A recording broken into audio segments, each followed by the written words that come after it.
Aujourd'hui, nous allons parler du célèbre détenteur du sabre à double lame. Je parle bien évidemment de Dark Maul.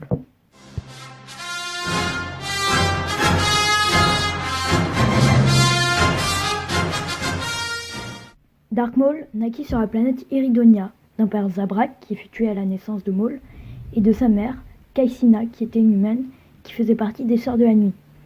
Donc comme j'avais dit juste avant, son père a été tué à la naissance de Maul car sur la planète Iridonia et donc Dathomir qui est l'endroit où sont les Sœurs de la Nuit, ce sont donc les femmes qui dirigent et donc il y a des rituels qui disent que une fois que le père a donné la vie après la naissance de l'enfant, il est exécuté.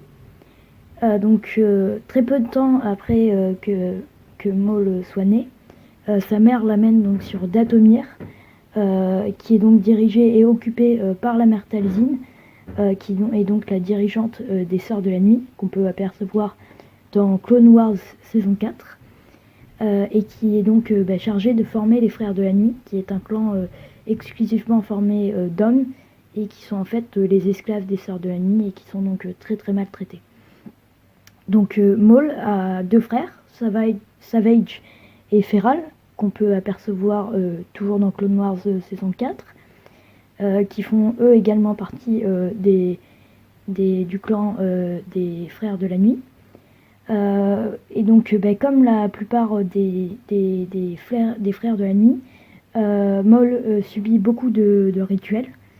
Et donc par rapport à ça, il y a beaucoup de gens en fait qui pensent que Maul a la peau rouge en raison du fait qu'il ait un lien très très fort au côté obscur et qu'il soit spécial, sauf que en fait c'est faux. Maul en fait à la base était jaune comme tous les Abraks, et en fait c'est au cours d'un rituel que Maul acquit sa peau rouge. Donc plus tard sa mère donc ne veut absolument pas que Maul devienne comme ses deux frères esclaves des Sœurs de la Nuit, et donc par chance c'est alors qu'il y a un inconnu qui arrive donc sur la planète, et cet inconnu il se trouve que c'est Sheev Palpatine, alias le sénateur Palpatine, alias le chancelier Palpatine, alias Dark Sidious. Donc Caecina le supplie donc de prendre Maul avec lui pour que Maul ne devienne pas un esclave. Cependant il refuse en raison de la règle des deux, qui dit que il ne peut y avoir qu'un apprenti et un maître, sachant qu'à ce moment-là, Sidious est apprenti de Dark Plagueis, dont je parlerai peut-être dans une autre vidéo, mais je ne vais pas en parler maintenant. Sachez juste que c'est celui dont parle le chancelier Palpatine, donc Dark Sidious, dans l'épisode 3, quand il parle à Anakin en privé. Donc en raison donc, de cette règle, il refuse, mais cependant il finit donc par accepter, en raison du fait que Maul est un lien avec la force un lien plutôt avec le côté obscur même, très puissant, et donc finalement il accepte de le prendre avec lui. Finalement Caecina, la mère de Maul, est tuée pour avoir désobéi aux rituels et aux lois des Sœurs de la Nuit. Elle est donc tuée par la mère Talzin pour avoir désobéi. Donc Plagueis finalement autorise Sidious à entraîner Maul, mais pas en tant que apprenti, puisque sinon ça dérogerait à la règle des deux, mais en tant que tueur pour le tueur personnel de Dark Sidious. Donc Dark Sidious l'envoie donc sur Mustafar pour qu'il s'entraîne, et donc il va rester là-bas Maul va rester là-bas pendant de nombreuses années. Donc quelques années plus tard, Maul tue son maître, profitant d'une erreur de sa part, et devient également, à peu près dans le même temps, chancelier suprême de la République. Il a donc la possibilité de devenir maître, ce qu'il devient, et peut donc prendre Maul comme apprenti.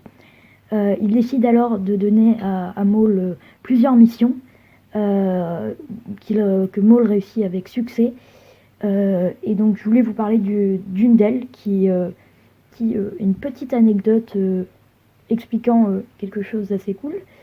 C'est donc pendant une de ses missions que Maul doit tuer un ancien Jedi en exil. Et avant de l'affronter, il arrive pour l'affronter et le dernier ne sort pas un sabre laser, mais un long bâton. Et donc par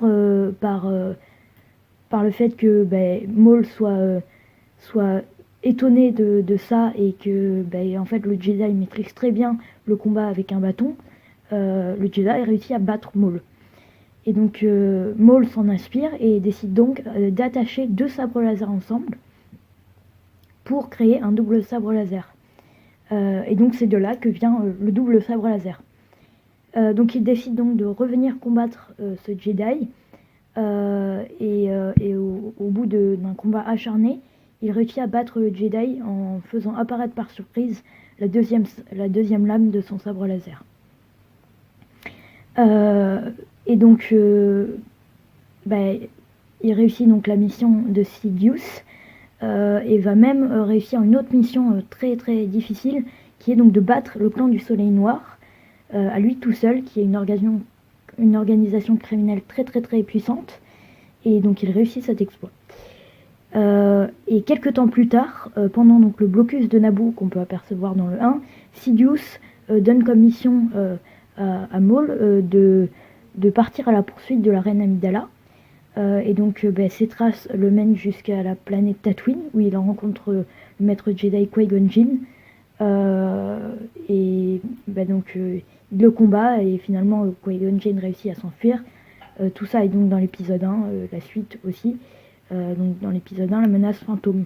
Voilà, j'espère que cette vidéo vous aura plu. Si vous voulez une suite à l'histoire de Dark Maul, car oui, Dark Maul ne meurt pas à la fin du 1. Il faut savoir que dans Clone Wars, on découvre qu'il n'est pas vraiment mort. Mais bon, si vous voulez avoir une autre vidéo, je vous ferai une vidéo à propos de ça. Donc voilà, si ça vous a plu, faites-le moi savoir. Et donc c'est la fin de cet épisode, j'espère donc qu'il vous aura plu, et à la prochaine.